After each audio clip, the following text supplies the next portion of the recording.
إن الحمد لله نحمده ونستعينه ونستغفره ونؤمن به ونتوكل عليه ونعوذ بالله من شرور أنفسنا ومن سيئات أعمالنا من يهده الله فلا مضل له ومن يضلله فلا هادي له ونشهد أن لا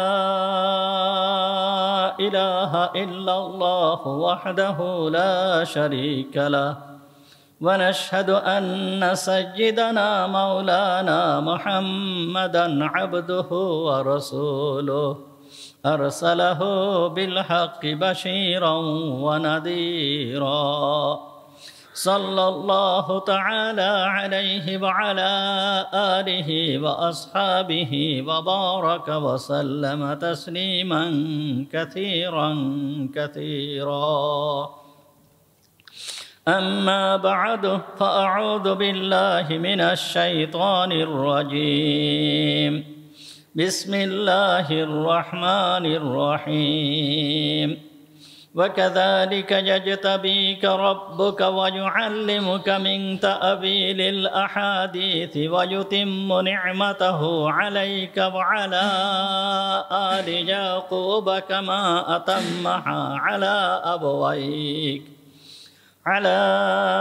أبويك من قبل إبراهيم وإسحاق إن ربك عليم حكيم صدق الله العظيم ونحن على ذلك من الشاهدين والشاكرين اللهم صل على محمد وعلى آل محمد كما صليت على إبراهيم وعلى آل إبراهيم إنك حميد مجيد اللهم بارك على محمد وعلى آل محمد كما باركت على إبراهيم وعلى آل إبراهيم إنك حميد مجيد سبحانك لا علم لنا إلا ما علمتنا اللهم انفعنا بما علمتنا فعلمنا ما ينفعنا وزدنا علما رب اشرح لي صدري ويسر لي أمري واحلل عقدة من لساني يفقهوا قولي اللهم طهر قلوبنا عن غيرك ونفر قلوبنا بنور معرفتك ربنا تقبل منا إنك أنت السميع العليم وتب علينا إنك أنت التواب الرحيم সমস্ত প্রশংসা সেই মহান রব্বুল আলামিনের জন্য যিনি আমাদেরকে আজকের এই পবিত্র জুমার দিনে জুমার নামাজ পড়তে আসার তৌফিক দান করেছেন এই জন্য আমরা সবাই বলি আলহামদুলিল্লাহ। আমাদের আলোচনা চলতেছিল সূরা ইউসুফ সম্পর্কে। গতদিন সূরা ইউসুফের 5 নম্বর আয়াত সম্পর্কে আলোচনা করা হয়েছিল, 6 নম্বর আয়াত থেকেও কিছুটা আলোচনা করা হয়েছিল। আজকেও সূরা ইউসুফের 6 নম্বর আয়াত তেলাওয়াত করা হয়েছে। 6 নম্বর আয়াতের ভিতরে আল্লাহ তাআলা বলতেছেন ওয়াকাযালিকা ইয়াজতাবিকা রাব্বুকা ওয়া ইউআল্লিমুকা মিন তা'বীলিল আহাদিস।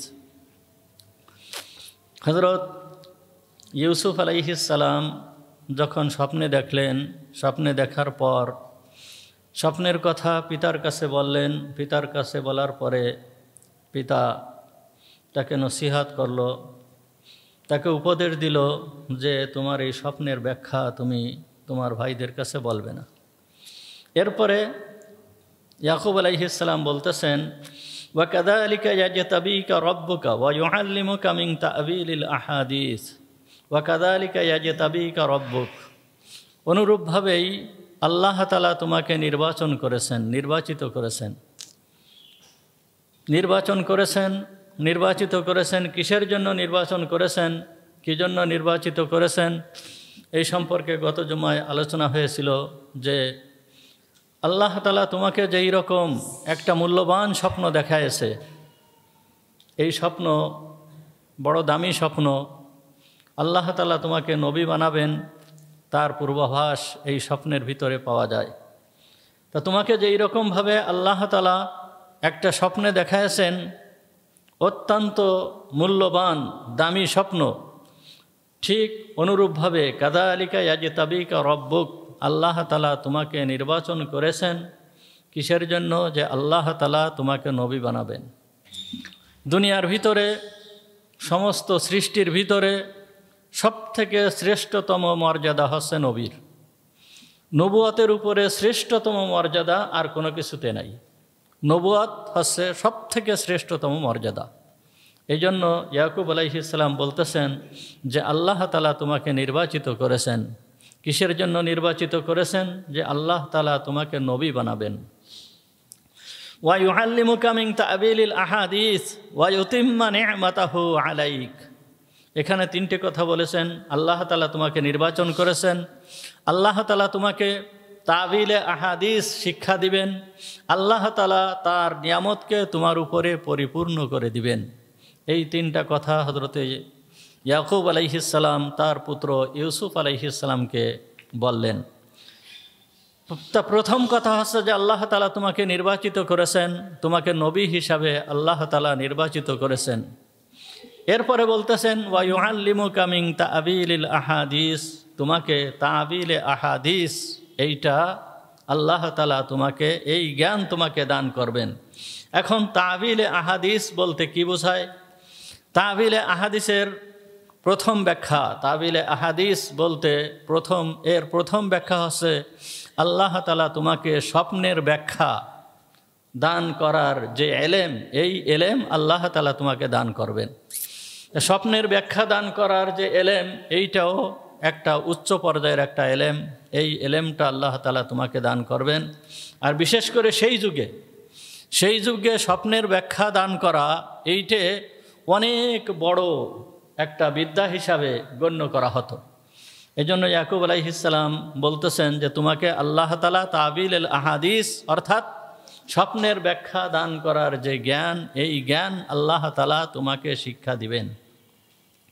তা'বিলে আহাদিসের দ্বিতীয় ব্যাখ্যা হচ্ছে যে পূর্বের যেই আসমানি কিতাব ছিল, অন্যান্য নবীদের উপরে যে আসমানি কিতাব অবতীর্ণ হয়েছিল, এই আসমানি কিতাবের ভিতরে যেই সমস্ত বিষয়বস্তু আছে, এই সম্পর্কে আল্লাহ তাআলা তোমাকে শিক্ষা দিবেন, তোমাকে জানাবেন। পূর্বের আসমানি কিতাবে কি আছে, কি ছিল, এইগুলো আল্লাহ তাআলা তোমাকে জানাবেন। এবং পূর্বের যুগের যেই সমস্ত নবীরা অতিবাহিত হয়ে গিয়েছে, ওই নবীদের বাণী কি ছিল, ওই বাণীর উদ্দেশ্য কি ছিল, এইটাও আল্লাহ তাআলা তোমাকে জানাবেন। তাহলে পূর্বের যেই সমস্ত আসমানি কিতাবের যে এলেম, এই এলেম আল্লাহ তাআলা তোমাকে দান করবেন। এবং নবীদের যে বাণী ছিল ইতিপূর্বে যেই সমস্ত নবীরা অতিবাহিত হয়ে গেছে, এই নবীদের যেই সমস্ত বাণী ছিল, এর ভিতরে তাদের যেই মূল যে রহস্য, এইগুলো আল্লাহ তাআলা তোমাকে শিক্ষা দিবেন। তৃতীয় নম্বর হচ্ছে যে তা'বিলে আহাদিসের অর্থ হচ্ছে যখন কোনো বাক্য, যখন কোনো শব্দ, যখন কোনো সেন্টেন্স কেউ বলার পরে এই কথার ভিতরে যেই গূঢ় রহস্য আছে, এই রহস্য বোঝার ক্ষমতা আল্লাহ তাআলা তোমাকে দান করবেন। যে কোনো ব্যক্তি কোনো কথা বলার পরে এর দ্বারা তার কি উদ্দেশ্য, এই বাক্যটা বলার দ্বারা কি উদ্দেশ্য, এইটা বোঝার ক্ষমতা আল্লাহ তাআলা তোমাকে দান করবেন। একই বাক্যের ভিতরে একই কথা, এই কথা বিভিন্নভাবে বিভিন্ন সময় এর বিভিন্ন ধরনের অর্থ হয়ে থাকে। দেখেন, হুজুর আকরাম সাল্লাল্লাহু আলাইহি ওয়াসাল্লামের কাছে এসে এক ব্যক্তি জিজ্ঞেস করতেছে, আইয়ুল আমালি আফদল, হে আল্লাহর রসুল, সবথেকে শ্রেষ্ঠতম আমল কোনটা? এই ব্যক্তির যেই উদ্দেশ্য, সেই উদ্দেশ্য মুহাম্মদুর রাসূলুল্লাহ সাল্লাল্লাহু আলাইহি ওয়াসাল্লাম বুঝছেন। বুঝার পরে তার জন্য উত্তর দিয়েছেন যে আস-সালাতুল খামসু লিওয়াক্তিহা, 5 ওয়াক্ত নামাজ ঠিক মতন আদায় করা। 5 ওয়াক্ত নামাজ ঠিক মতন আদায় করা, এইটা হচ্ছে সব থেকে শ্রেষ্ঠতম আমল। ঠিক ওই একই প্রশ্ন আর একজন সাহাবী এসে হুজুর সাল্লাল্লাহু আলাইহি ওয়াসাল্লামের কাছে এসে জিজ্ঞাসা করতেছেন, আইয়ুল আমালি আফজাল, হে আল্লাহর রসুল, কোন আমল সব থেকে শ্রেষ্ঠ? ওই ব্যক্তির যে মনের যে উদ্দেশ্য, এই উদ্দেশ্য মুহাম্মদুর রাসূলুল্লাহ সাল্লাল্লাহু আলাইহি ওয়াসাল্লাম জানতে পেরে তাকে ওই প্রশ্নের উত্তর আরেকটা দিচ্ছেন। তাকে বলতেছেন যে আল জিহাদু ফি সাবিলিল্লাহ, আল্লাহর রাস্তায় জিহাদ করা হচ্ছে সব থেকে শ্রেষ্ঠ আমল। আর এক ব্যক্তি এসে ওই প্রশ্ন, একই ধরনের প্রশ্ন করতেছেন, আইয়ুল আমালি আফদালু ইয়া রাসূলুল্লাহ, হে আল্লাহর রসুল, সব থেকে শ্রেষ্ঠতম আমল কোনটি? ওই ব্যক্তিরও যেই উদ্দেশ্য ছিল মুহাম্মদুর রাসূলুল্লাহ সাল্লাল্লাহু আলাইহি ওয়াসাল্লাম জানতে পেরে ওই ব্যক্তির উত্তর দিচ্ছেন যে আল হজ্জুল মাবরুর, কবুল হজ হচ্ছে সব থেকে শ্রেষ্ঠতম আমল। এই রকমভাবে কোন কথার ভিতরে কি লুকায়িত আছে, কোন উদ্দেশ্য কোন বাক্যকে বলা হয়েছে, এইটে জানাও অনেক উচ্চ পর্যায়ের একটা জ্ঞান, অনেক বড় একটা জ্ঞান। মুহাম্মদুর রাসূলুল্লাহ সাল্লাল্লাহু আলাইহি ওয়াসাল্লামকে জিবরিল আমিন এসে জিজ্ঞেস করতেছেন, মাতা সাআ, কিয়ামত কবে? কিয়ামত কবে হবে? তখন মুহাম্মদুর রাসূলুল্লাহ সাল্লাল্লাহু আলাইহি ওয়াসাল্লাম জিবরিল আমিনের প্রশ্ন, যেই কি জন্য কোন কারণে এই প্রশ্ন করেছেন যে কিয়ামত কবে হবে, জিবরিল আমিন যখন এই প্রশ্ন করছে, হুজুর আকরাম সাল্লাল্লাহু আলাইহি ওয়াসাল্লাম উত্তর দিচ্ছেন, মাল মাসউলু আনহু বিআলামা মিনাস সাইল, অর্থাৎ প্রশ্নকারীর থেকে আমি এই বিষয়ে বেশি কিছু জানি না।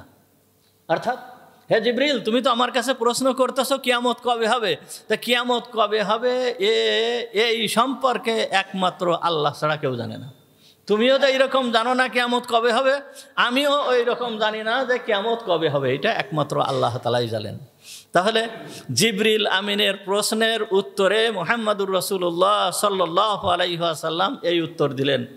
ঠিক একই ধরনের প্রশ্ন আর এক সাহাবী এসে হুজুর আকরাম সাল্লাল্লাহু আলাইহি ওয়াসাল্লামের কাছে জিজ্ঞেস করতেছে, মাতা সাআতু ইয়া রাসূলুল্লাহ, হে আল্লাহর রসুল, কিয়ামত কবে হবে? তখন এই ব্যক্তির প্রশ্নের উত্তরে মুহাম্মদুর রাসূলুল্লাহ সাল্লাল্লাহু আলাইহি ওয়াসাল্লাম বললেন, মা আ'দাত্তা লাহা, যে হে ব্যক্তি, তুমি যে কিয়ামত কবে হবে এই সম্পর্কে জিজ্ঞেস করতেছো, এই সম্পর্কে জিজ্ঞেস করতেছো কেন? তুমি কিয়ামত সম্পর্কে, কিয়ামতের জন্য তুমি কি প্রস্তুত করেছো, তোমার কি প্রস্তুতি আছে? অর্থাৎ এই ব্যক্তি জিজ্ঞেস করতেছিল, এই ব্যক্তির উদ্দেশ্য ছিল যে কিয়ামতের অবস্থা কীরকম হবে, কিয়ামতের অবস্থা কেমন হবে, এইটা জানা তার উদ্দেশ্য ছিল।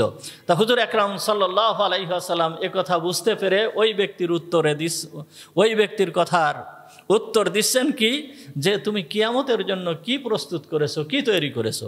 আর জিবরিল আমিনের যে প্রশ্ন ছিল কিয়ামত কবে হবে, অর্থাৎ কিয়ামত কোন সময়ে সংগঠিত হবে, কিয়ামতের আর কত বাকি, এই সম্পর্কে মুহাম্মদুর রাসূলুল্লাহ সাল্লাল্লাহু আলাইহি ওয়াসাল্লাম উত্তর দিলেন কি, যে তুমি যে প্রশ্ন করতেছো আমার কাছে, তোমার থেকে আমি এই সম্পর্কে বেশি ভালো জানি না। অর্থাৎ তুমিও যেই রকম আমিও সেই রকম। অর্থাৎ কোন কথার ভিতরে কোন উদ্দেশ্য লুকায়িত আছে এইটা জানা বড় গভীর একটা জ্ঞানের প্রয়োজন। আর এই জ্ঞান ওই সমস্ত ব্যক্তিদেরকে দেওয়া হয় যারা অনেক জ্ঞানের অধিকারী, অনেক জ্ঞানী যারা, তারা এই সমস্ত কথা বুঝতে পারে। তা আল্লাহ তাআলা প্রত্যেক নবীকে এই জ্ঞান আল্লাহ তাআলা দিয়েছেন, এই জ্ঞান প্রত্যেক নবীকে আল্লাহ তাআলা দিয়েছেন। এই জন্য নবীদের উপরের শ্রেষ্ঠ জ্ঞানী সেই যুগে, নবীদের উপরের শ্রেষ্ঠ জ্ঞানী ওই যুগে আর কেউ ছিল না। নবীরা সব থেকে শ্রেষ্ঠ জ্ঞানী ছিলেন। এই জন্য কোনো নবীকে কেউ প্রশ্ন করে কখনোই কোনো দিন আটকাতে পারে নাই, কোনো দিন পরাস্ত করতে পারে নাই। এত পরিমাণ জ্ঞান আল্লাহ তাআলা নবীকে দান করেছিলেন। ঠিক আমাদের এই যুগেও আমাদের নবী মুহাম্মদুর রাসূলুল্লাহ সাল্লাল্লাহু আলাইহি ওয়াসাল্লামকে আল্লাহ তাআলা এমন জ্ঞান দান করেছিলেন যেই জ্ঞান অন্য কাউকে দেওয়া হয় নাই। হুজুর আকরাম সাল্লাল্লাহু আলাইহি ওয়াসাল্লাম বলছেন, উতিতু ইলমাল আউয়ালিন ওয়াল আখিরিন, আমাকে পূর্বের যুগের যেই সমস্ত জ্ঞান এবং শেষ যুগের যেই সমস্ত জ্ঞান, যত যা কিছু আছে সব আমাকে আল্লাহ তাআলা দিয়ে দিয়েছেন, আমাকে আল্লাহ তাআলা শিক্ষা দিয়েছেন। মুহাম্মদুর রাসূলুল্লাহ সাল্লাল্লাহু আলাইহি ওয়াসাল্লাম আরও বলেছেন যে, হুজুর আকরাম সাল্লাল্লাহু আলাইহি ওয়াসাল্লাম আরও বলেছেন, আল্লামানি রব্বি ফা আহসানা তালিমি, আমার শিক্ষক হচ্ছে আল্লাহ তাআলা। হুজুর আকরাম সাল্লাল্লাহু আলাইহি ওয়াসাল্লামের জাগতিক কোনো শিক্ষক ছিল না, উনি কোনো মানুষের কাছ থেকে শিক্ষা গ্রহণ করেন নাই। হুজুর আকরাম সাল্লাল্লাহু আলাইহি ওয়াসাল্লামের শিক্ষক ছিলেন স্বয়ং আল্লাহ রাব্বুল আলামিন। এই জন্য বলতেছেন আল্লামানি রব্বি, আল্লাহ আমাকে শিক্ষা দিয়েছেন, ফা আহসানা তালিমি, সুতরাং আমার শিক্ষাই না কতই সুন্দর শিক্ষা, আমার শিক্ষাই না কতই সুন্দর শিক্ষা। সুতরাং শিক্ষক যে হয় ছাত্রদের থেকে তার জ্ঞান বেশি থাকে, শিক্ষক যে হয় ছাত্রদের থেকে তার জ্ঞান বেশি থাকে। আর ছাত্রদের থেকে শিক্ষকের জ্ঞান যদি বেশি না হয় তাহলে ওই শিক্ষক ছাত্রদের পড়াতে পারে না। এই জন্য শিক্ষকের জ্ঞান সব থেকে বেশি থাকে, সমস্ত বিষয়ে সমস্ত দিক থেকে শিক্ষকের জ্ঞান থাকে সব থেকে বেশি। আর আমাদের নবী মুহাম্মদুর রাসূলুল্লাহ সাল্লাল্লাহু আলাইহি ওয়াসাল্লামকে সমস্ত উম্মতের শিক্ষক হিসাবে আল্লাহ তাআলা দুনিয়ায় প্রেরণ করেছেন। মুহাম্মদুর রাসূলুল্লাহ সাল্লাল্লাহু আলাইহি ওয়াসাল্লাম বলছেন, বুইস্তু মুআল্লিমান, আমাকে প্রেরণ করা হয়েছে শিক্ষক হিসাবে। সুতরাং আমাদের নবী সব থেকে শ্রেষ্ঠ জ্ঞানের অধিকারী ছিলেন। তা যে নবী হবে আল্লাহ তাআলা তাকে গভীর জ্ঞানের অধিকারী করেন, গভীর জ্ঞানের অধিকারী আল্লাহ তাআলা তাকে করেন। ইয়াকুব আলাইহিস সালাম তার ছেলেকে বলতেছে যে, ওয়া ইউআল্লিমুকা তা'বিলুল আহাদিস, আল্লাহ তাআলা তোমাকে তা'বিলুল আহাদিস অর্থাৎ গভীর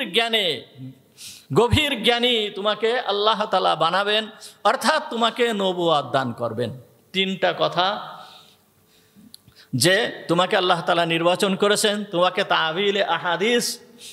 তাবিলে আহাদিসের জ্ঞান দান করবেন, তোমার উপরে আল্লাহ তাআলার নিয়ামত বর্ষণ করবেন, নিয়ামতকে পরিপূর্ণ করবেন।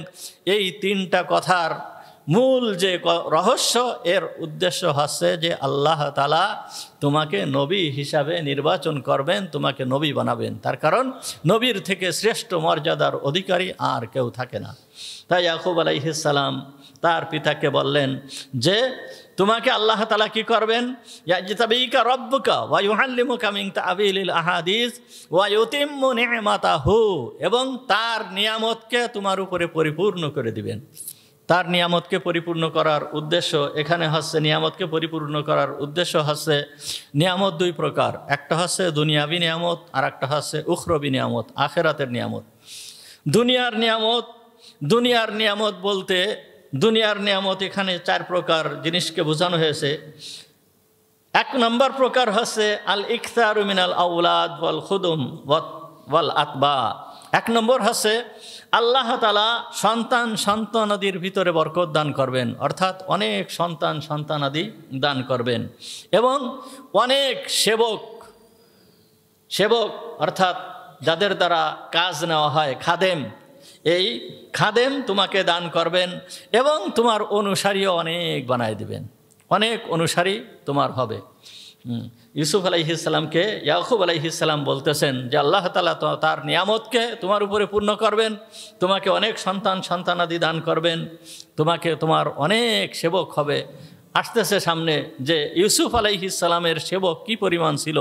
যখন উনি জেলে গিয়েছেন, জেলে যাওয়ার পরে জুলাইখার বাড়িতে যখন আসছেন, জুলাইখার বাড়িতে আসার পরে ওই বাড়ির যত লিডাররা ছিল, যত উচ্চ পর্যায়ের ব্যক্তিরা ছিল, একজন প্রধানমন্ত্রীর বাড়ি, এই বাড়িতে কোন পর্যায়ের ব্যক্তিরা থাকে, এগুলো আরও সেই যুগের কথা, সেই যুগের অবস্থা কেমন ছিল, কি পরিমাণ বড় বড় ধরনের ব্যক্তিরা ছিল, এই সমস্ত ব্যক্তিরা হযরত ইউসুফ আলাইহিস সালামের কেমন যেন সেবক হয়ে গিয়েছিল।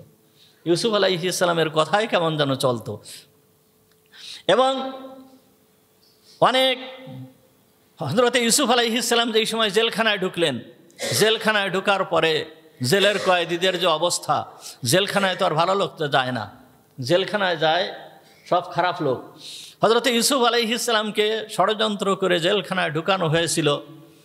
যখন ইউসুফ আলাইহিস সালাম জেলখানায় ঢুকেছিলেন, জেলখানায় ঢোকার পরে এই জেলের যত কয়েদি ছিল সমস্ত কয়েদি ইউসুফ আলাইহিস সালামের জন্য পাগল ছিল, সব ইউসুফ আলাইহিস সালামের খাদেম হয়ে গিয়েছিল। এরপরে তার অনুসারী বেশি হবে, তার অনুসারী বেশি হবে। তার অনুসারী বেশি হওয়া অর্থাৎ যখন নবী হবে, নবীর উম্মত হচ্ছে তার অনুসারী। হযরত ইউসুফ আলাইহিস সালাম মিশরের বাদশা হয়েছিলেন, আর মিশরের সমস্ত জনগণ তার অনুসারী হয়েছিল। তাহলে 1 নম্বর হচ্ছে যে সন্তানাদি এবং অনুসারী বেশি দিবেন। ওয়া তাওয়াসসুহি ফিল মালি ওয়াল জাহি ওয়াল হাসাম।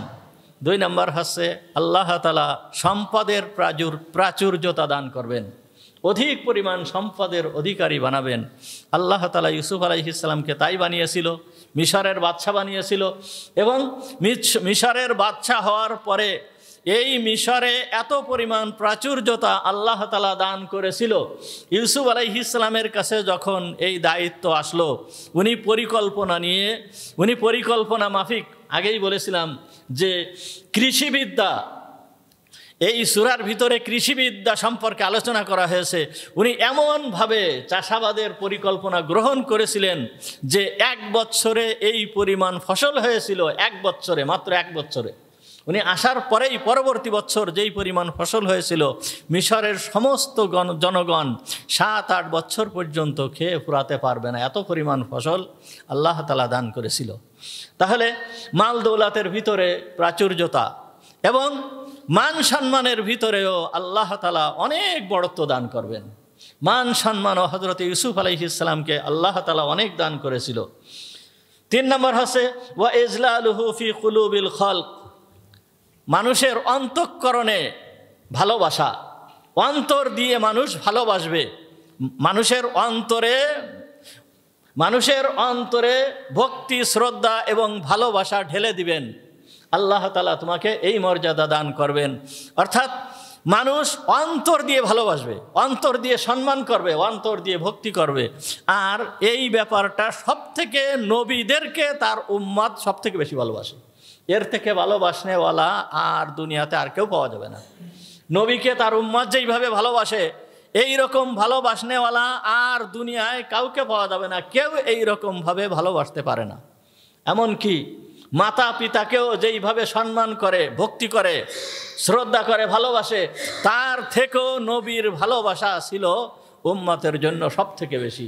এর প্রমাণ সাহাবীদেরকে দেখলে, সাহাবীদের যেই অবস্থা ছিল এইগুলো দেখলে আমরা এইগুলো পরিষ্কারভাবে জানতে পারি। এরপরে 4 নম্বর হচ্ছে হুসনুস সানা ওয়াল হামদ। যে তুমি যেইখানে থাকো না কেন, যেইখানে যাও না কেন, লোকেরা তোমার প্রশংসায় পঞ্চমুখ থাকবে। সমস্ত লোকেরা তোমার প্রশংসা করতে থাকবে, শুধু প্রশংসা আর প্রশংসা, প্রশংসা করতে থাকবে। কিন্তু প্রশংসা বেশি হলে এই ব্যক্তির যে শত্রুতা থাকবে না, এটা কিন্তু না। প্রশংসা যদি বেশি হয়, কেউ প্রশংসা করবে, সমস্ত লোকই তার প্রশংসা করবে, এইরকম কিন্তু হয় না। সমস্ত লোক প্রশংসা করবে এরকম হয় না। প্রশংসা বেশি হলে তার শত্রুতা হবে না, তার বিরোধিতা থাকবে না, এটা হতে পারে না। এটা আমরা এই আলোচনার ভিতরে আগেও গিয়েছে। দেখেন, আদম আলাইহিস সালামকে আল্লাহ তাআলা সব থেকে শ্রেষ্ঠ করে সৃষ্টি করলেন, সব থেকে বেশি সম্মানীয় করে সৃষ্টি করলেন। সেই সময় কি ছিল? ফেরেশতারা ছিল, জিন ছিল।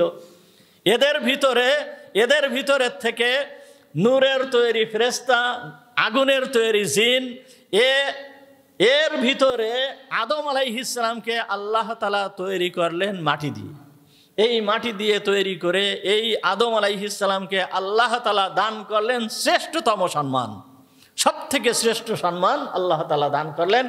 এই সম্মানের বহিঃপ্রকাশের জন্য আল্লাহ তাআলা সমস্ত ফেরেশতা না, সমস্ত মাখলুককে আল্লাহ তাআলা নির্দেশ দিয়েছিল, উসজুদু লি আদম।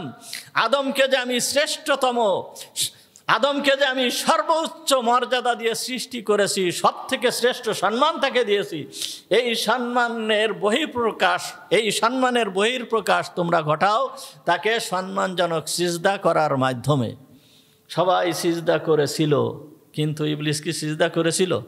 ইবলিস সিজদা করে নাই। আল্লাহ করলেন সব থেকে সম্মানীয়, আর ইবলিস বিরোধিতা করলো।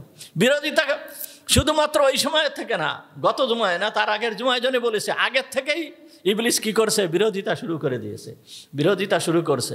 সুতরাং সব থেকে বেশি সম্মান কোনো ব্যক্তিকে ভালোবাসলে, কোনো ব্যক্তিকে সম্মান করলে, কোনো ব্যক্তির প্রশংসা করলে এ কথা বোঝা যাবে না যে তার শত্রু থাকে না বা তার বিরোধিতা হয় না, এ কথা বোঝা যাবে না। মুহাম্মদুর রাসূলুল্লাহ সাল্লাল্লাহু আলাইহি ওয়াসাল্লাম সব থেকে শ্রেষ্ঠ মানুষ ছিলেন না? তার থেকে শ্রেষ্ঠ মানুষ কেউ আর ছিল? মুহাম্মদুর রাসূলুল্লাহ সাল্লাল্লাহু আলাইহি ওয়াসাল্লামের জন্য সবাই কি করেছে, জীবনকে বিসর্জন করে দিয়েছে। এই পরিমাণ ভালোবাসা মুহাম্মদের প্রতি তার উম্মতের ছিল। তা এই পরিমাণ ভালোবাসা মানুষের অন্তঃকরণে থাকবে, তাহলে ওয়ায়ুতিম্মু নি'মাতাহু আলাইক, এর দ্বারা উদ্দেশ্য হচ্ছে যে আল্লাহ তাআলা তোমাকে এই ধরনের সম্মানে তোমাকে আল্লাহ তাআলা সম্মানিত করবেন। ইয়াকুব আলাইহিস সালাম তার পুত্র ইউসুফ আলাইহিস সালামকে এ কথা বললেন। উখরবি যেই সমস্ত নিয়ামত আছে, আখেরাতের যেই সমস্ত নিয়ামত আছে, এই আখেরাতের নিয়ামতগুলো আল্লাহ তাআলার বড় নিয়ামত। এই নিয়ামত কি? এই নিয়ামত হচ্ছে সদা সর্বদা আল্লাহ তাআলার মায়া মুহাব্বতের ভিতরে একেবারে লিপ্ত থাকা, এইটাই হচ্ছে উখরবি নিয়ামত। আল্লাহ তাআলার মারেফত, আল্লাহ তাআলাকে চিনা, আল্লাহ তাআলাকে জানা, আল্লাহ তাআলার ইবাদতের ভিতরে মাশগুল থাকাটা হচ্ছে এইটা উখরবি নিয়ামত, আখেরাতের নিয়ামত। তা এটাও আল্লাহ তাআলার একটা নিয়ামত। এই নিয়ামত সবাই পায় না, আল্লাহ তাআলা যাকে দান করেন সে পায়। এই জন্য যদি কোনো বান্দা কোনো একটা নেক আমল করে, তাহলে ওই নেক আমলটা করার পরই তার শুকরিয়া আদায় করা দরকার, যে আল্লাহ তাআলা আমাকে এই নেক আমলটা করার তৌফিক দান করেছেন। এই নেক আমল করা আমার পক্ষে সম্ভব ছিল না, আল্লাহ আমাকে তৌফিক দিয়েছেন, এই জন্য আমি নেক আমল করতে পেরেছি। এটা আল্লাহ তাআলার পক্ষ থেকে একটা নিয়ামত। যে কোনো ধরনের একটা নেক কাজ যদি কোনো বান্দা করে, ভালো কাজ যদি কোনো বান্দা করে, তখন ওই ব্যক্তির শুকরিয়া আদায় করা দরকার। হযরত ইব্রাহিম আলাইহিস সালাম দেখেন কত বড় নবী ছিলেন, একজন নবী, উচ্চ পর্যায়ের একজন নবী, সমস্ত মুসলমানদের জাতির পিতা। আল্লাহ তাআলা এই ঘোষণা করেছেন, মিল্লাতু আবিকুম ইব্রাহিম, তোমাদের ধর্মীয় পিতা হচ্ছে ইব্রাহিম। তা এই ইব্রাহিম আলাইহিস সালাম কাজ করতেছেন, কি কাজ? বায়তুল্লাহ শরীফের নির্মাণ করতেছেন, বায়তুল্লাহর দেওয়াল উঠাচ্ছেন, বায়তুল্লাহ গাঁথতেছেন। সঙ্গে রয়েছে হযরত ইসমাইল আলাইহিস সালাম। ইসমাইল আলাইহিস সালাম পাথরগুলোকে আগায় আগায় দিচ্ছেন। এই দুই নবী এত উচ্চ পর্যায়ের কাজ করতেছে, এত উচ্চ পর্যায়ের কাজ করতেছে, তারপরেও তাদের মুখ দিয়ে চালু রয়েছে আল্লাহর দরবারে দোয়া করতেছে, রব্বানা তাকাব্বাল মিন্না ইন্নাকা আনতাস সামিউল আলিম। রব্বানা, হে আমাদের রব, তাকাব্বাল মিন্না, হে আল্লাহ তুমি আমাদের থেকে এই কাজটাকে তুমি কবুল করো। অর্থাৎ যেইভাবে কাজটা করার দরকার সেইভাবে কাজটা আমাদের পক্ষে করা সম্ভব হচ্ছে না। তাকাব্বাল শব্দের অর্থ আছে তুমি দয়া করে কবুল করো, তুমি দয়া করে কবুল করো। এই জন্য যে কোনো নেক কাজ যদি করা হয়, যে কোনো ধরনের একটা নেক কাজ যতই ছোট হোক না কেন, ছোটোর থেকে যতই ছোট হোক না কেন, এই নেক কাজটা করার পরে আল্লাহর দরবারে শুকরিয়া আদায় করতে হয় যে আল্লাহ তাআলা আমাকে এই নেক কাজটা করার তৌফিক দান করেছেন, এই জন্য আমার এই নেক কাজটা করার সুযোগ হয়েছে। তা হযরত ইয়াকুব আলাইহিস সালাম তার পুত্র হযরত ইউসুফ আলাইহিস সালামকে বললেন যে আল্লাহ তাআলা তোমার উপরে আল্লাহ তাআলার নিয়ামতকে পরিপূর্ণ করবেন, অর্থাৎ আল্লাহ তাআলা তোমাকে নবী বানাবেন। এই কথা হযরত ইয়াকুব আলাইহিস সালাম ইউসুফ আলাইহিস সালামকে বললেন। এটা গেল 6 নম্বর আয়াত। এরপরে আল্লাহ তাআলা 7 নম্বর আয়াতের ভিতরে বলতেছেন, লাকাদ কানা ফি ইউসুফা ওয়া ইখওয়াতিহি আয়াতুল লিসাইলিন। আল্লাহ তাআলা 7 নম্বর আয়াতের ভিতরে বলতেছেন, লাকাদ কানা ফি ইউসুফা ওয়া ইখওয়াতিহি আয়াতুল লিসাইলিন। লাকাদ কানা ফি ইউসুফা ওয়া ইখওয়াতিহি, ইউসুফ এবং তার ভাইদের যে ঘটনা, এই ঘটনার ভিতরে রয়েছে আয়াতুন, নিদর্শন। উপদেশ নসিব যারা প্রশ্ন করেছে তাদের জন্য, প্রশ্নকারীদের জন্য ইউসুফ এবং তার ভাইদের ঘটনার ভিতরে শিক্ষা রয়েছে। আল্লাহ তাআলা কথা বলতেছেন ইউসুফ আলাইহিস সালাম এবং তার ভাইদের যেই ঘটনা, এই ঘটনার ভিতরে কি শিক্ষা রয়েছে? যে দেখেন, আল্লাহ তাআলা নবীকে প্রেরণ করেন আল্লাহ তাআলার পক্ষ থেকে। আগেই বলা হয়েছে নবী হওয়া কেউ নিজের ইচ্ছায় নবী হতে পারে না, এটা সম্পূর্ণ আল্লাহ তাআলার পক্ষ থেকে নির্ধারিত। আল্লাহ যাকে নবী বানাবেন সে নবী হবে। কোনো অলি হওয়া যায় নিজের চেষ্টায়, বুজুর্গ হওয়া যায় নিজের চেষ্টায়, ভালো হওয়া যায় নিজের চেষ্টায়, কিন্তু নবী হওয়া কখনোই নিজের চেষ্টায় হয় না। এ নবী হতে গেলে আল্লাহ তাআলা যাকে নবী বানাবেন সেই নবী হবে। আর আল্লাহ তাআলা কাকে নবী বানাবেন এটা আল্লাহ তাআলাই ভালো জানেন। তাই নবী হওয়ার জন্য আল্লাহ তাআলা যখন কোনো ব্যক্তিকে নবী হিসাবে নির্বাচন করেন, এই নবী হওয়ার জন্য কিছু নিদর্শন থাকে, কিছু প্রমাণ থাকে। এই প্রমাণকে ওই নবীর মুজিজা বলা হয়। এই প্রমাণকে নবীর মুজিজা বলা হয়। নবীর সাথে আল্লাহ তাআলা এই প্রমাণগুলো দিয়ে থাকেন। যেই রকম হযরত মূসা আলাইহিস সালামের মুজিজা ছিল হাতের লাঠি। হাতের লাঠি ছেড়ে দিলে কি হয়ে যেত? সাপ হয়ে যেত। এইটা হযরতে মূসা আলাইহিস সালামের মুজিজা ছিল। উনি নিজের হাতকে যখন এইখানে রাখতেন, রেখে আবার যখন সামনে আনতেন, তখন লাইটের মতো আলো হাত দিয়ে বের হতো, অন্ধকারে পথ চলতে পারতেন। এটা হযরতে মূসা আলাইহিস সালামের মুজিজা ছিল। হযরতে ঈসা আলাইহিস সালামের মুজিজা ছিল। হযরতে ঈসা আলাইহিস সালাম ওই যুগে, হযরতে ঈসা আলাইহিস সালামের যুগে ডাক্তারি বিদ্যার খুবই ছড়াছড়ি ছিল। ঈসা আলাইহিস সালামের যুগে যেই পরিমাণ ডাক্তারি বিদ্যার ছড়াছড়ি ছিল, এই পরিমাণ ডাক্তারি বিদ্যা অন্য কোনো যুগে আর ছিল না। এই সময়ে ডাক্তারদের বড় ছড়াছড়ি ছিল, বড় বড় ডাক্তাররা ছিল। কিন্তু এই যুগে হযরতে ঈসা আলাইহিস সালামকে এমন মুজিজা দিয়ে পাঠালেন, এত উচ্চ পর্যায়ের ডাক্তার বানায় পাঠালেন, যেই ডাক্তার ওই যুগে সব থেকে বড় রোগ ছিল হচ্ছে কুষ্ঠরোগ। শরীরের পচন ধরত, ফোড়া ফোড়া হয়ে পচন ধরত এবং এইগুলো সারত না। তো হযরতে ঈসা আলাইহিস সালাম হাত দেওয়ার সঙ্গে সঙ্গে, ওর উপরে হাত বুলানোর সঙ্গে সঙ্গে ওই ব্যক্তি ভালো হয়ে যেত। এই রকম মুজিজা হযরতে ঈসা আলাইহিস সালামকে দিয়ে প্রেরণ করেছিলেন। শুধু তাই নয়, ঈসা আলাইহিস সালাম কোনো কবরের কাছে যে কোনো মৃত ব্যক্তিকে যে যদি বলতেন কুম বিইজনিল্লাহ, আল্লাহর হুকুমে তুমি এই কবরের থেকে উঠে আসো, তখন ওই ব্যক্তি কবরের থেকে জীবিত হয়ে বের হয়ে চলে আসতো। আবার যখন নির্দেশ দিতেন, আবার ওই ব্যক্তি মৃত হয়ে কবরের ভিতরে চলে যেত। এই রকম মুজিজা হযরতে ঈসা আলাইহিস সালামকে দান করেছিলেন। প্রত্যেক নবীর জন্য মুজিজা থাকে, প্রত্যেক নবীকে আল্লাহ তাআলা মুজিজা দিয়ে প্রেরণ করেন। ঠিক তেমনিভাবে আমাদের নবীকেও মুজিজা দিয়ে প্রেরণ করেছেন। আমাদের নবীকে মুজিজা দিয়ে প্রেরণ করেছেন আল্লাহ তাআলা। আমাদের অন্যান্য নবীদের মুজিজা সীমিত, সংক্ষিপ্ত কয়েকটা মুজিজা দিয়েছেন। সেই মুজিজা দিয়েই আল্লাহ তাআলা প্রমাণ করে দেখাইছেন যে এই ব্যক্তি নবী। আর এই যেহেতু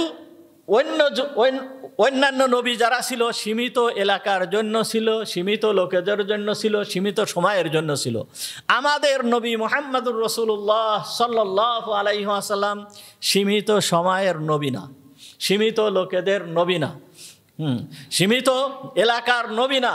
উনি একেবারে সারা জগতের জন্য, সমগ্র বিশ্বের জন্য কিয়ামত পর্যন্ত আসমান জমিন সমস্ত স্থানের নবী হচ্ছে মুহাম্মদুর রাসূলুল্লাহ সাল্লাল্লাহু আলাইহি ওয়াসাল্লাম।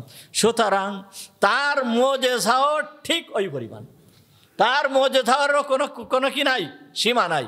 এত পরিমাণ মুজিজা আল্লাহ তাআলা আমাদের নবীকে দিয়েছেন যা বলে শেষ করা যাবে না।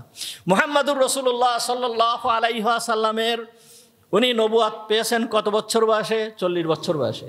40 বছরের আগ পর্যন্ত যেই জীবন, জন্মের থেকে নিয়ে 40 বছরের জীবনটা সম্পূর্ণটাই, এই সম্পূর্ণ জীবনটাই মুহাম্মদুর রাসূলুল্লাহ সাল্লাল্লাহু আলাইহি ওয়াসাল্লামের নবী হওয়ার প্রমাণ।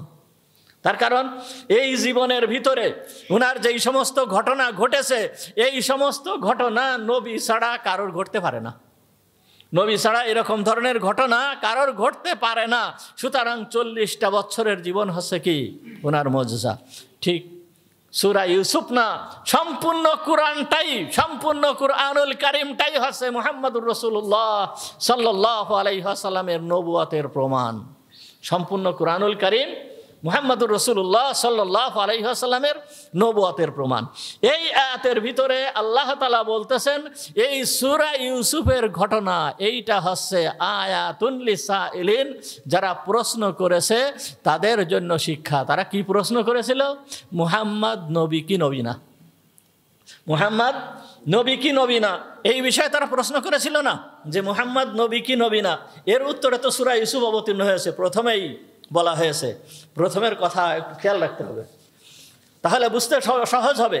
মুহাম্মদুর রাসূলুল্লাহ সাল্লাল্লাহু আলাইহি ওয়াসাল্লাম নবী কি নবী না। আরও বর্ণনা আসছে যে এমনভাবে প্রশ্ন করছে হুজুর আকরাম সাল্লাল্লাহু আলাইহি ওয়াসাল্লামকে, যখন হুজুর সাল্লাল্লাহু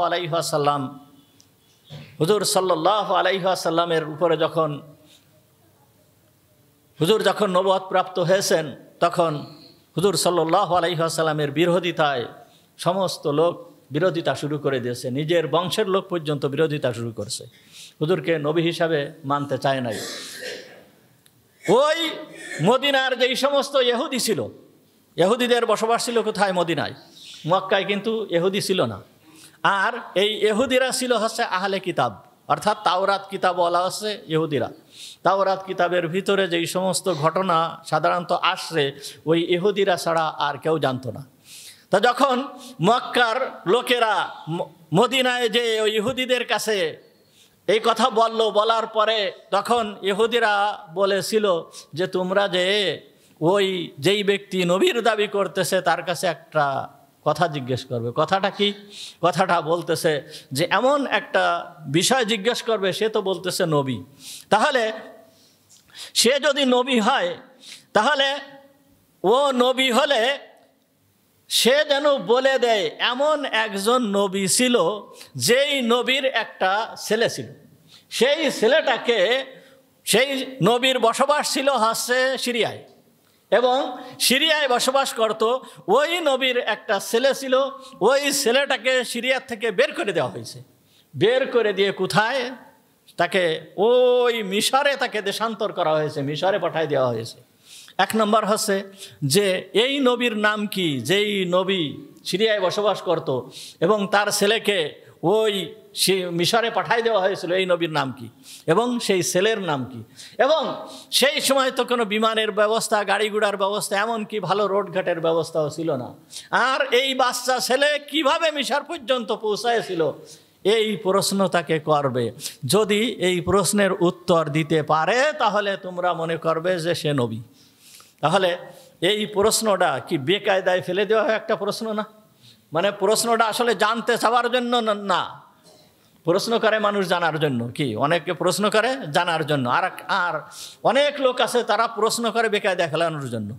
এমনভাবে প্রশ্ন করে যাতে এই প্রশ্নের মাধ্যমে তাকে বেকায়দায় ফেলায় দেওয়া যায়, তাকে অপমান করা যায়, তাকে আটকায় দেওয়া যায়, এই রকম ধরনের প্রশ্ন করে। তা এই প্রশ্ন ছিল ঠিক ওই রকম। তা যেহেতু এই ব্যক্তি প্রশ্ন করতেছে বেকায়দায় ফেলানোর জন্য, এই ব্যক্তি প্রশ্ন করতেছে বেকায়দায় ফেলানোর জন্য, মুহাম্মদুর রাসূলুল্লাহ সাল্লাল্লাহু আলাইহি ওয়াসাল্লামকে বেকায়দায় ফেলানোর জন্য। আর মুহাম্মদুর রাসূলুল্লাহ সাল্লাল্লাহু আলাইহি ওয়াসাল্লাম যেহেতু নবী তো আর নিজের পক্ষ থেকে উত্তর দেন না, উত্তর আসে কোথা থেকে? আল্লাহ তাআলার কাছে থেকে। আল্লাহ তাআলা তখন যখন দেখতেছেন যে আমার হাবিবকে বেকায়দায় যারা ফেলাতে চাচ্ছে, বেকায়দা যারা ফেলতে চাচ্ছে, তারা আসলে হাবিবকে বেকায়দায় ফেলতে চাচ্ছে না, তারা বেকায়দায় পড়ে আছে। তারা কি আছে? বেকায়দায় পড়ে আছে। বেকায়দায় পড়ে না থাকলে তারা এই ধরনের প্রশ্ন করতো না। তা আল্লাহ তাআলা তার বান্দাকে সতর্ক করার জন্য আল্লাহ তাআলা তাকে বুঝাতে চাচ্ছে যে তুমি আমার হাবিবকে বেকায়দায় ফেলানোর জন্য যে প্রশ্ন করতেছো, আসলে আমার হাবিব বেকায়দা নয়, তুমিই বেকায়দায় পড়ে আসো। সুতরাং তোমাকেও বেকায়দার থেকে উদ্ধার করা দরকার, তোমাকে ওই বেকায়দার থেকে উঠানো দরকার। সুতরাং তুমি এই উত্তর নিয়ে নাও, আমি তোমাকে উত্তর দিচ্ছি তোমাকে বেকায়দার থেকে উঠানোর জন্য। আল্লাহ তাআলা সূরা ইউসুফ অবতীর্ণ করলেন। এই জন্য আল্লাহ তাআলা বলতেছেন যে এই সূরা ইউসুফ এর ভিতরে আছে যে ওই ব্যক্তি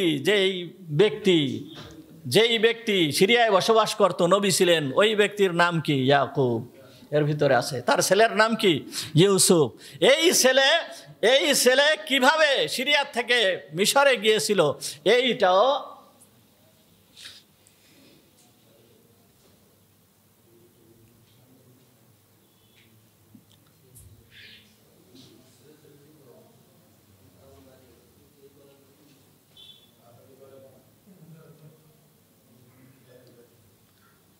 এগুলো পরে করলেও তো হতো, আইনে রাখিস রাখুক।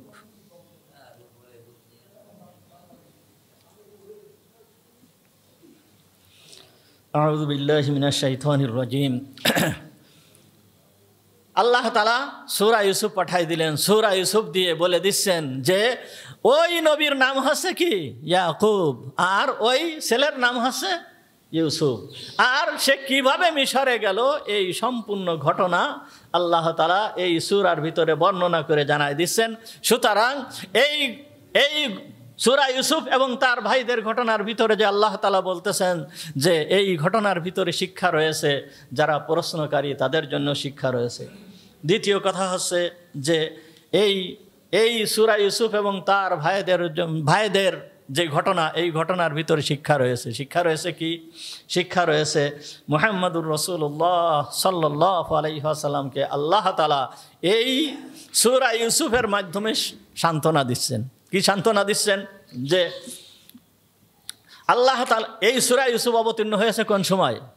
মুহাম্মদুর রাসূলুল্লাহ সাল্লাল্লাহু আলাইহি ওয়াসাল্লাম হিজরত করার পূর্ব মুহূর্তে, হিজরত করার আগে এই সূরা ইউসুফ অবতীর্ণ হয়েছে। অর্থাৎ আবু তালেব যেই সময় মারা গেল, খাদিজা রাদিয়াল্লাহু তাআলা আনহা যেই সময় মারা গেলেন, হুজুর আকরাম সাল্লাল্লাহু আলাইহি ওয়াসাল্লাম তায়েফে গেলেন, তায়েফের থেকে নির্যাতিত অবস্থায় উনি ফিরে চলে আসলেন। মক্কায় মাথা গোঁজার মতন কোনো জায়গা হুজুর সাল্লাল্লাহু আলাইহি ওয়াসাল্লামের ছিল না। এইরকম অবস্থা ছিল। এইরকম একটা অবস্থার ভিতর দিয়ে চলতেছে এই শ্রেষ্ঠ ব্যক্তি, এই শ্রেষ্ঠ নবী, তার নিজের বাসস্থান, নিজের বাপ দাদার যেই ভিটা, সেই জায়গায় মাথা গোঁজার মতন কোনো অবস্থা ছিল না। চুপে চুপে রাত্রেবেলায় আসছেন একজন কাফের, তার মনে দয়ার সঞ্চয় হয়েছে। এই ব্যক্তির নাম ছিল মুতঈম। এই মুতঈম হুজুর সাল্লাল্লাহু আলাইহি ওয়াসাল্লামকে আশ্রয় দিয়েছিল। এই এক ব্যক্তি মুতঈম হুজুরকে আশ্রয় দিয়েছিল এবং মুতঈমের শক্তিশালী 4টে সন্তান ছিল, 4জন সন্তান ছিল। এই 4জন সন্তানকে বলেছিল যে তোমরা মুহাম্মাদের চারিপাশ দিয়ে তোমরা অবস্থান করবে, খবরদার মুহাম্মাদের উপরে যদি কোনো হামলা আসে তোমরা এই হামলাকে প্রতিহত করবে। এইভাবে মুহাম্মদুর রাসূলুল্লাহ সাল্লাল্লাহু আলাইহি ওয়াসাল্লাম এই সময়ে মক্কায় অবস্থান করতেছেন। ঠিক এই সময়ে সূরা ইউসুফ অবতীর্ণ হয়েছে। সূরা ইউসুফ অবতীর্ণ করে আল্লাহ তাআলা কেমন যেন মুহাম্মদুর রাসূলুল্লাহ সাল্লাল্লাহু আলাইহি ওয়াসাল্লামকে সান্ত্বনা দিচ্ছেন, হে আমার নবী, তোমার চিন্তিত হওয়ার কোনো কারণ নেই। তোমার প্রতি যেইভাবে শত্রুতা করা হচ্ছে এইরকম শত্রুতা পূর্বের যুগের নবীদের সঙ্গেও করা হয়েছিল। আল্লাহ তার নবীকে সান্ত্বনা দিচ্ছেন, দেখো ইউসুফকে আমি নবী হওয়ার ঘোষণা মাত্র দিয়েছি, স্বপ্নের মাধ্যমে তাকে আমি শুধুমাত্র নবী হওয়ার ঘোষণা দিয়েছি। এই নবী হওয়ার ঘোষণা শুনেই তার নিজের ভাইয়েরা, 11টা ভাই, সব শক্তিশালী জোয়ান এবং বয়স্ক 11 জন ভাই, নিজের পিতার সন্তান, এই নবী হওয়ার এই সংবাদটা তারা মেনে নিতে পারে নাই যে সে নবী হবে। কেন সে নবী হতে পারে না? শত্রুতা শুরু করে দিয়েছে। শত্রুতা শুরু করতে করতে এমনভাবে শত্রুতা শুরু করছে যে তাকে দেশে পর্যন্ত থাকতে দেয় নাই। তারা চেয়েছিল কি চেয়েছিল? উকতুলু ইউসুফ আসতেছে, উকতুলু ইউসুফ, ইউসুফকে কতল করে ফেলতে হবে, ইউসুফকে মেরে ফেলতে হবে। কিন্তু এই রকম ধরনের ষড়যন্ত্র করছে যে ইউসুফকে মেরে ফেলতে হবে, এরকম ধরনের ষড়যন্ত্র করছে, কিন্তু ইউসুফ আলাইহিস সালামকে মারতে পারে নাই। ইউসুফ আলাইহিস সালামকে মারতে পারে নাই। ইউসুফ আলাইহিস সালামের বিরুদ্ধে এইরকম ষড়যন্ত্র হয়েছে। সুতরাং তুমি যে শ্রেষ্ঠ নবী, তুমি যে একজন জলিলুল কদর নবী, তোমার বিরুদ্ধে এই ধরনের ষড়যন্ত্র হবে, তোমার চিন্তিত হওয়ার কারণ নাই, তোমার চিন্তিত হওয়ার কারণ নাই। তোমাকেও মেরে ফেলার ষড়যন্ত্র চলবে, তোমাকেও মারতে পারবে না। ইউসুফ আলাইহিস সালামকে যেইভাবে মারতে পারে নাই, ইউসুফকে যেইভাবে মারতে পারে নাই, তোমাকেও মারতে পারবে না। আমার সাহায্য তোমার সঙ্গে থাকবে, আমার সাহায্য তোমার সঙ্গে থাকবে। কিন্তু ইউসুফের কষ্ট করা লাগছে। কি করা লাগছে? দেশ ছাড়া লাগছে, নির্যাতন ভোগ করা লাগছে, কারাবরণ করা লাগছে। ইউসুফ নবী হবে এ কথা বলা হয়েছে, বলার 60 বছর পরে যে 60 বছর পরে যায় এই পূর্বাভাস, এই যে স্বপ্ন যে দেখেছিল, এই স্বপ্ন বাস্তবায়িত হয়েছে কত পরে? 60 বছর পরে। সুতরাং হে নবী, তুমি ধৈর্য ধারণ করো, ধৈর্য ধারণ করে তুমি চলতে থাকো। যদিও আমার সাহায্য দেরিতে আসে, যদিও আমার সাহায্য দেরিতে আসে, আমার সাহায্য আসবেই আসবে, আমার সাহায্য আসবেই আসবে, এর ভিতরে বিন্দুমাত্র সন্দেহ নাই। ইউসুফ আলাইহিস সালামের ভাইয়েরা ষড়যন্ত্র করেছিল, ষড়যন্ত্র করে মারতে চেয়েছিল, কিন্তু এক ভাই আসতেছে সামনে ঘটনা, মারতে পারে নাই, তাকে কি করছে? কূপের ভিতরে ফেলে দিয়েছে। আর সেইখান থেকে হযরত ইউসুফ আলাইহিস সালাম চলে গেলেন কোথায়? মিশরের বাজারে।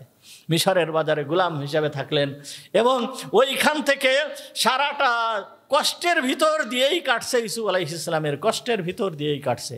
60 বছর পরে যায় নাই মিশরের বাদশা হয়েছে, অনেক কষ্টের ভিতর দিয়ে কাটছে। সুতরাং নবী, তোমার বিচলিত হওয়ার কোনো কারণ নাই। তোমাকেও আমি সাহায্য করব, কিন্তু তোমার ধৈর্য ধারণ করতে হবে, তোমার ধৈর্য ধারণ করতে হবে। এই দুনিয়া কষ্টের জায়গা, এই দুনিয়ার ভিতরে ধৈর্যের সাথে চলতে হবে। ইউসুফের যেই সমস্ত ভাইয়েরা ষড়যন্ত্র করেছিল, পরবর্তীতে ইউসুফের কাছে একেবার অপমানিত হয়ে নত স্বীকার করে ইউসুফের সামনে যে তাদের ত্রুটিকে স্বীকার করেছিল। কিন্তু তোমারও যদিও তোমাকে এইখান থেকে বের হয়ে যেতে হবে, তোমার এই গোত্রের লোকেরা এখানে থাকতে দেবে না, পরবর্তীতে এই তোমার গোত্রের লোকেরাও তোমাকে মেনে নেবে, তোমার কাছে আত্মসমর্পণ করবে। যেইটা ঘটেছিল মক্কা বিজয়ের সময়, যেটা ঘটেছিল মক্কা বিজয়ের সময়, মুহাম্মদুর রাসূলুল্লাহ সাল্লাল্লাহু আলাইহি ওয়াসাল্লাম যেই সময় মক্কায় ঢুকলেন, মক্কার সমস্ত লোকেরা যুদ্ধ আর করতে চায় নাই, সব আত্মসমর্পণ করেছিল। বড় বড় লিডাররা পর্যন্ত আত্মসমর্পণ করেছিল। আবু সুফিয়ানের মতন বড় লিডার, সেও আত্মসমর্পণ করেছিল। যেই হিন্দা, আবু সুফিয়ানের স্ত্রী হিন্দা, সেও এসে হুজুর সাল্লাল্লাহু আলাইহি ওয়াসাল্লামের কাছে আত্মসমর্পণ করেছিল, ইসলাম গ্রহণ করেছিল। সুতরাং তোমার বিচলিত হওয়ার কোনো কারণ নেই। সুতরাং তোমার বুঝতে হবে, তোমার ধৈর্যের সাথে তোমার চলতে হবে। দুনিয়ায় কষ্টের জীবন, কষ্টের ভিতর দিয়ে কাটাতে হবে। প্রত্যেকটা নবী, যত নবী আছে, সমস্ত নবী তার নবীর জীবনে কখনো স্বস্তির নিঃশ্বাস ফেলতে পারে নাই। দেখেন মুহাম্মদুর রাসূলুল্লাহ সাল্লাল্লাহু আলাইহি ওয়াসাল্লামের জীবন, সারাটা জীবন কিভাবে কাটছে। পিতা মারা গেছে মাতৃগর্ভে থাকা অবস্থায়, মা মারা গেল মাত্র 6 বছর বয়সে। আর এমন জায়গায় মারা গেল, মদিনার থেকে, ওই মামা বাড়ির থেকে ফিরতেছিলেন মা ছেলেকে সাথে নিয়ে, আর একজন বাদী ছিল সুয়াইবা, না উম্মে আইমান, বাদী ছিল উম্মে আইমান। এই উম্মে আইমানকে সাথে নিয়ে ফিরতে পথিমধ্যে এক জায়গায়, একেবারে পথে ফাঁকা জায়গায়, এই জায়গায় ওনার মা ইন্তেকাল করেন। মা ইন্তেকাল করার পরে এই জায়গায় ওই উম্মে আইমানের সঙ্গেই উনি মক্কায় ফিরে আসেন। এইভাবে দেখেন কি কষ্টের ভিতর দিয়ে মুহাম্মদুর রাসূলুল্লাহ সাল্লাল্লাহু আলাইহি ওয়াসাল্লামের জীবন অতিবাহিত হয়েছে। যেই সময় নবুয়তের ঘোষণা করেছে, তখন আরও কষ্ট নেমে আসছে। মদিনায় যখন গিয়েছে, মদিনায় যাওয়ার পরে মাত্র এই কয় বছর, দ্বিতীয় হিজরিতে জিহাদ ফরজ হয়েছে। হুজুর সাল্লাল্লাহু আলাইহি ওয়াসাল্লাম 10ম হিজরির পরই ইন্তেকাল করেছেন। মাত্র 8 বছর বয়সে মুহাম্মদুর রাসূলুল্লাহ সাল্লাল্লাহু আলাইহি ওয়াসাল্লামের সশস্ত্র সংগ্রাম, জিহাদ করা লাগছে। উনার জীবদ্দশায় 63টা জিহাদ করা লাগছে। 63টা জিহাদ এই 8 বছর জীবনে উনার জীবদ্দশায় করা লাগছে, যার ভিতরে 27টায় উনি নিজে সশরীরে উপস্থিত হয়েছেন। তাহলে কি কষ্ট, কত কষ্টের ভিতর দিয়ে কাটাতে হয়েছে। তো মুহাম্মদুর রাসূলুল্লাহ সাল্লাল্লাহু আলাইহি ওয়াসাল্লামকে এই সান্ত্বনা দিচ্ছেন যে হে নবী, তুমি ধৈর্য ধারণ করো, তো আল্লাহর সাহায্য অবশ্যই আসবে, আল্লাহর সাহায্য অবশ্যই আসবে। যেই রকম ইউসুফের ভাইয়েরা ইউসুফের সঙ্গে ষড়যন্ত্র করে কোনো কিছুই করতে পারে নাই, আমার সাহায্য আসছে, যদিও একটু দেরি হয়েছে। তুমিও ধৈর্য ধারণ করো, তোমার প্রতিও আল্লাহর আমার সাহায্য আসবেই আসবে। তোমাকে নিয়ে যারা ষড়যন্ত্র করতেছে, তোমাকে নিয়ে যারা বিভিন্ন ধরনের ষড়যন্ত্রের ভিতরে লিপ্ত, তোমাকে বাধা প্রদান করতেছে, তোমার দিনকে দুনিয়ার থেকে বিলুপ্ত করার জন্য, এরা কখনোই সফল কাম হতে পারবে না, যেই রকম ইউসুফের ভাইয়েরা সফল কাম হতে পারে নাই। আল্লাহ তাআলা এই সেই কথাই বলতেছে, লাকাদ কানা ফি ইউসুফা ওয়া ইখওয়াতিহি আয়াতুল লিসাইলিন। ইউসুফ এবং তার ভাইদের ঘটনার ভিতরে আল্লাহ তাআলার কাছে রয়েছে কি বড় শিক্ষা রয়েছে। ইউসুফ আলাইহিস সালামের জন্য বড় শিক্ষা রয়েছে। সমস্ত যারা প্রশ্ন করেছিল যে এই সমস্ত লোকেরা আছে, তাদের জন্য বড় শিক্ষা রয়েছে। যারা আমরা সুন্নাত নামাজ পড়িনি, 4 রাকাত কবলা জুম্মা সুন্নাতে মুআক্কাদা নামাজ পড়িনি,